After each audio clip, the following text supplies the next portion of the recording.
इसके B part में क्या पूछा गया है, कमेंट अपॉन द फॉलोइंग। तो हमें इसकी डेफिनेशन या इसके बारे में कुछ लिखना है।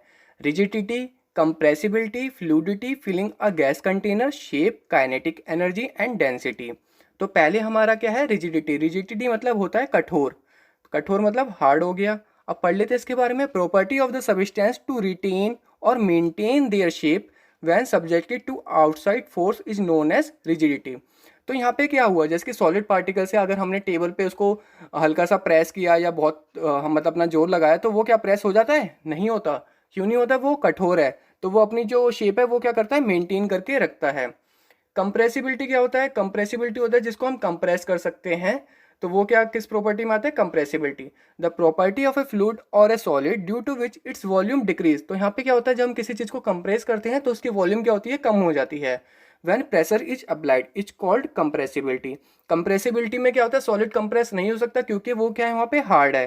तो यहाँ पे कौन कौन से कंप्रेसिबल होंगे हमारे? लिक्विड भी बहुत कम होता है। सबसे ज़्यादा जो कंप्रेसिबल होता है, हाईली कंप्रेसर, वो होता है हमारा गैस, क्योंकि इसके जो पार्टिकल्स होते हैं वो काफ़ी दूर दूर होते हैं। Gases have high compressibility because they have a lot of intermolecular spaces. क्योंकि जो उसके पार्टिकल्स हैं वो काफ़ी दूर दूर होते हैं, जिसकी वजह से हम इनको कंप्रेस करके पास में ला सकते हैं, जैसे कि हमारा एलपीजी गैस में भरा रहता है। थर्ड पॉइंट है हमारा फ्लूडिटी, जिसकी फ्लो करने की क्षमता होती है, वो क्या होता है, हमारा फ्लूडिटी होता है। The tendency of the particles to flow is known as fluidity. मतलब जिसमें फ्लो करने की क्षमता हो, जो उसकी प्रॉपर्टी है, वो क्या है, हमारा फ्लूडिटी है। तो यहाँ पे कौन कौन फ्लो करता है? सॉलिड पार्टिकल्स फ्लो नहीं करता, क्योंकि इसको जो इंटरमोलिकुलर इंटरेक्शन है वो काफ़ी पास पास है, जिसकी वजह से वो फ्लो नहीं कर पाता है। तो इसमें कौन कौन से फ्लो करेंगे? Gases and liquid.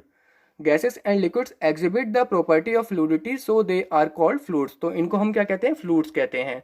ठीक है, अब हम बढ़ते हैं अपना फिलिंग अ गैस कंटेनर आगे वाले टॉपिक पे। यहाँ पे देख लेते हैं हमारा फोर्थ पॉइंट क्या था, filling a gas container. Filling a gas container में देख लेते हैं क्या पूछ बोला गया है यहाँ पे। A gas is able to fill the container because its particles are able to vibrate randomly in all the direction. जो गैस के पार्टिकल्स होते हैं काफ़ी दूर दूर होते हैं, इसलिए वो कोई सा भी कंटेनर जो बड़ा से बड़ा है उसको फिल कर सकता है। The particles of guys have high kinetic energy and almost negligible forces of attraction. तो यहाँ पे फोर्स ऑफ एट्रैक्शन का कोई सवाल ही नहीं उठता, क्योंकि इसके जो पार्टिकल्स होते हैं वो काफ़ी दूर दूर होते हैं, जिसकी वजह से इसकी काइनेटिक एनर्जी क्या है, काफ़ी हाई है। मतलब जो पार्टिकल्स की मोशन करने की क्षमता है वो काफ़ी ज़्यादा है, जिसको हम क्या बोलते हैं, काइनेटिक एनर्जी बोलते हैं। फिफ्थ है हमारा शेप। द एक्सटर्नल फॉर्म और appearance of a substance is called its shape. जो हमारा सब्सटेंस होता है सॉलिड, तो इसकी क्या होती है, फिक्स शेप होती है। इसका एक अपीयरेंस होता है, हमें पता होता है कि रेक्टेंगल की शेप में है, तो उसको हम क्या कहते हैं, इसका अपीयरेंस कहते हैं। The particles in a solid have very strong forces of attraction. हमें पता है जो सॉलिड पार्टिकल्स होते हैं उसके इंटरमोलिकुलर फोर्स ऑफ अट्रैक्शन काफ़ी हाई होते हैं, due to which they are closely packed, so they have fix shape. जिसकी वजह से ये मूव नहीं कर पाते और इनका जो शेप होता है वो क्या होता है, हमारा फिक्स होता है। सिक्स पॉइंट है हमारा kinetic energy. The energy possessed by particles due to their motion is called kinetic energy. ये वो एनर्जी होती है जो पार्टिकल्स को मोशन करने में हेल्प करती है, तो उसको हम क्या बोलते हैं, काइनेटिक एनर्जी बोलते हैं। At a given temperature the particles of guys have the maximum kinetic energy. तो टेम्परेचर इंक्रीज होने से काइनेटिक एनर्जी भी इंक्रीज होती है, और टेम्परेचर डिक्रीज होने से काइनेटिक एनर्जी भी डिक्रीज होती है, जो मोशन ऑफ पार्टिकल से डिक्रीज होते हैं।